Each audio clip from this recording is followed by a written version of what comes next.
Halo Sobat Akses, berjumpa lagi dengan Kak Gasta. Pada kesempatan kali ini Kakak akan membahas salah satu soal yang terdapat pada subtes literasi bahasa Indonesia, yaitu paragraf. Oke, paragraf atau alinea merupakan unit terkecil dari suatu tulisan yang terdiri dari gagasan utama atau pokok dan gagasan penjelas. Penyusunan paragraf dalam bahasa Indonesia memiliki beberapa unsur penting seperti syarat dan jenis paragraf. Nah, biasanya pemilihan jenis teks yang dijadikan soal dalam subtes literasi bahasa Indonesia itu isinya cenderung lebih khusus dibandingkan dengan subtes bahasa Indonesia lain seperti PTU atau PBM yang bersifat lebih umum. Oke, sekarang kita masuk ke syarat paragraf. Yang pertama itu ada kesatuan. Paragraf harus dibangun dengan satu pikiran yang jelas. Satu pikiran tersebut diuraikan dalam pikiran pokok dan pikiran penjelas. Hubungan antara satu pikiran dengan yang lainnya itu menandakan bahwa paragraf tersebut sudah memiliki kesatuan. Yang kedua, ada kepaduan atau koherensi. Kepaduan paragraf ditandai dengan adanya hubungan penyusunan kalimat secara kompak atau setara. Ada beberapa cara yang digunakan sebagai acuan untuk membuat kepaduan paragraf, yakni dengan menggunakan kata ganti, kata penghubung, perincian, atau urutan pikiran. Yang ketiga, kelengkapan. Suatu paragraf dikatakan lengkap jika berisi kalimat penjelas yang cukup untuk menunjang kalimat pokok. Oke, selanjutnya kita masuk ke jenis-jenis paragraf. Paragraf itu dapat dibedakan menjadi beberapa jenis berdasarkan letak gagasan utamanya. Yang pertama, itu ada paragraf deduktif. Yang kedua, paragraf induktif. Yang ketiga, paragraf ineratif. Dan keempat dan terakhir adalah paragraf campuran. Kita lanjutkan ke pembahasan soal. Kita masuk ke soal yang pertama dulu ya. Oke, di soal pertama di sini ada satu paragraf. Kita baca dulu soalnya bersama-sama. Beberapa hasil penelitian menunjukkan bahwa teh memiliki banyak manfaat. Mengonsumsi teh secara teratur dapat mencegah kanker meskipun tidak terlalu besar. Teh dapat menguatkan tulang dan mencegah pertumbuhan plak di permukaan gigi sehingga mencegah gigi berlubang. Tidak hanya memenuhi kebutuhan cairan tubuh seperti air putih, teh juga melawan penyakit jantung. Pertanyaannya, paragraf di atas merupakan jenis paragraf ... Oke, jadi di soal yang pertama ini, dia menanyakan tentang jenis paragraf. Seperti yang tadi kita lihat, di pembahasan materi yang kakak jelaskan terdapat 4 jenis paragraf. Ada paragraf deduktif, induktif, kemudian paragraf ineratif dan juga paragraf campuran. Nah, di sini kita lihat dulu paragrafnya itu menanyakan atau membahas tentang apa. Jadi di kalimat yang pertama itu kita lihat kalimat-kalimat kuncinya terlebih dahulu. Jadi untuk menentukan kalimat paragraf tersebut apakah paragraf deduktif, induktif, atau ineratif atau campuran, kita harus melihat gagasan-gagasan utamanya yang ada di kalimat-kalimat di dalam paragrafnya. Kita lihat kalimat yang pertama. Hasil penilaian menunjukkan bahwa teh memiliki banyak manfaat. Oke. Jadi di yang pertama ini itu kata kuncinya banyak manfaat. Teh memiliki banyak manfaat. Kemudian kita lihat ke kalimat yang kedua. Mengonsumsi teh secara teratur dapat mencegah kanker meskipun tidak terlalu besar.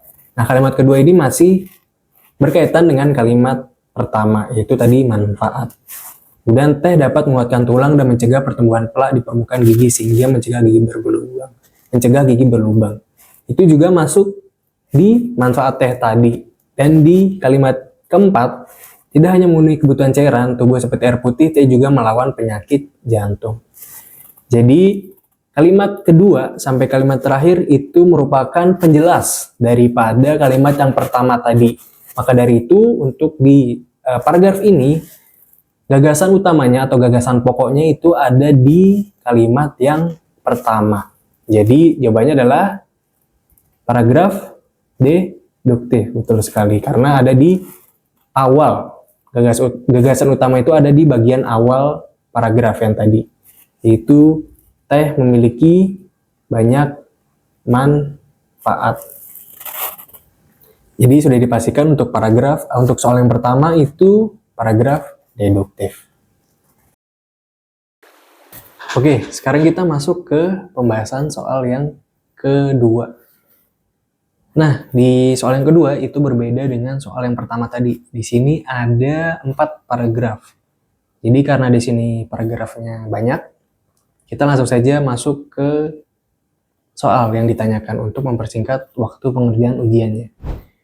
Jika ditambahkan satu paragraf di antara paragraf 1 dan 2, paragraf tersebut kemungkinan akan membahas titik-titik-titik.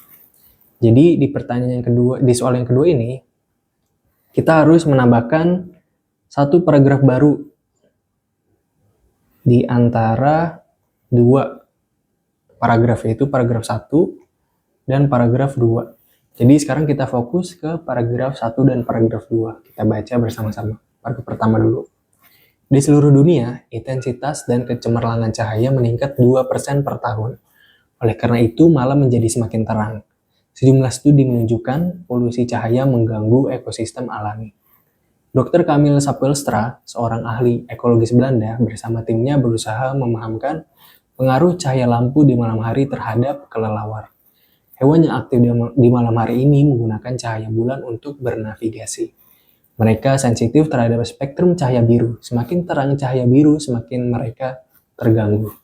Oke, jadi untuk menentukan kita harus menambahkan paragraf baru di antara 2 paragraf tersebut, kita harus melihat dulu gagasan utama dari masing-masing paragraf tadi.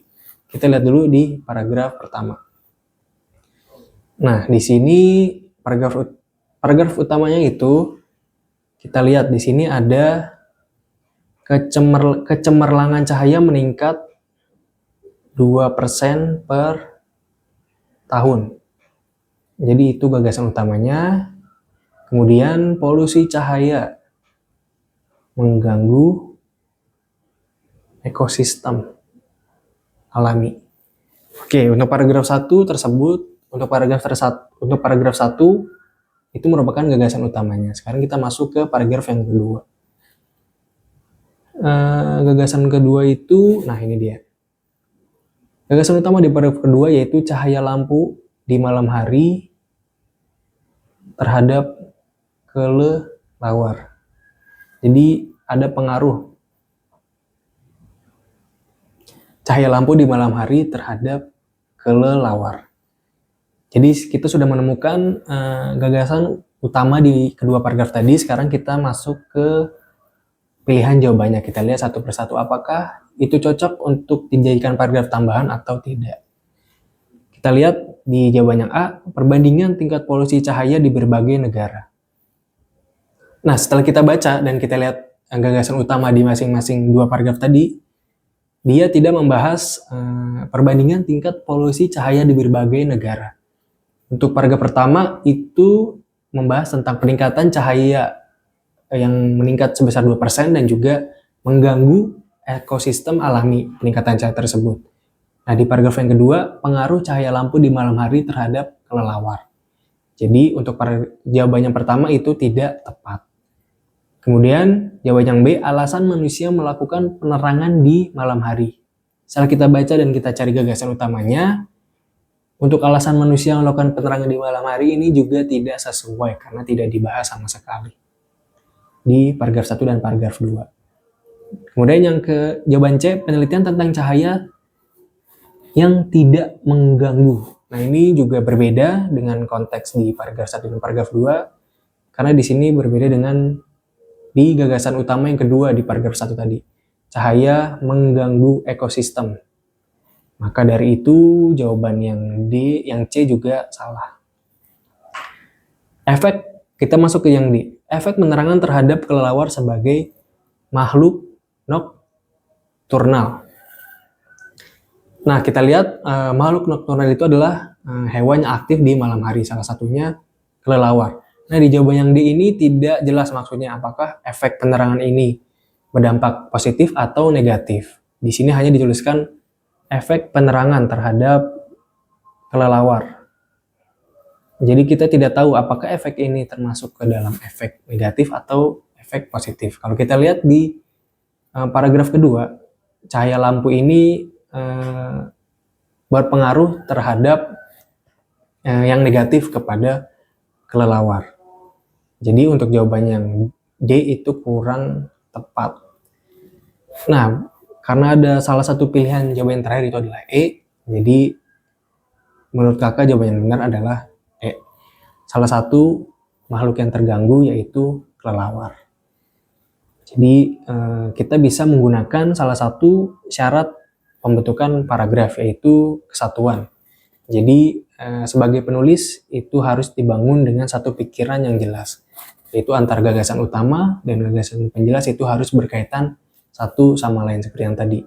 Paragraf 1 itu membahas gagasan utamanya itu membahas tentang cahaya meningkat 2% per tahun dan juga cahaya tersebut mengganggu ekosistem alami. Nah, ekosistem alaminya itu tadi makhluk-makhluk yang aktif di malam hari, itu salah satunya kelelawar. Kemudian di paragraf kedua juga tadi membahas kelelawar.